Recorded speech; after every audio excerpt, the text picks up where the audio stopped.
ধোঁয়াশা যেন গ্রাস করেছে সমগ্র নয়াদিল্লিকে। ধূসর ধূলিকণার চাদরে আচ্ছন্ন পুরো শহর। বায়ুর মান ক্রমেই যেন নিচে নামছে। কাছে থাকা জিনিসও দেখতে বেগ পেতে হচ্ছে। চোখের জ্বালা পোড়া, শ্বাসকষ্ট সহ নানা রোগে ভুগছেন শহরটির বাসিন্দারা। বায়ু দূষণের সবচেয়ে বেশি ঝুঁকিতে রয়েছেন শিশু ও বয়োজ্যেষ্ঠরা।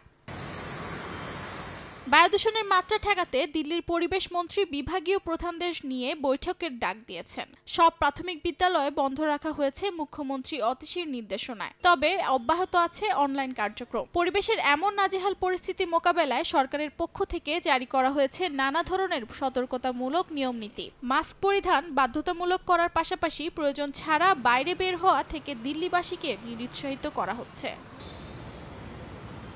দূষণ কমাতে ডিজেল চালিত যানবাহনে নিষেধাজ্ঞা আরোপ করার পাশাপাশি বাস ট্রাক শহরে প্রবেশে জারি করা হয়েছে কড়া নিয়মাবলী। এছাড়াও সরকারি ও বেসরকারি ব্যতীত অন্যান্য কাজের কর্মীদেরকে ঘরে থেকে কাজ শেষ করতে পরামর্শ দেওয়া হচ্ছে। যানবাহন থেকে নির্গত এবং নির্মাণ প্রকল্পের কালো ধোঁয়া বায়ু দূষণের অন্যতম প্রধান কারণ হিসেবে চিহ্নিত করা হয়েছে। অর্চিতা শেহজিন, সময় সংবাদ।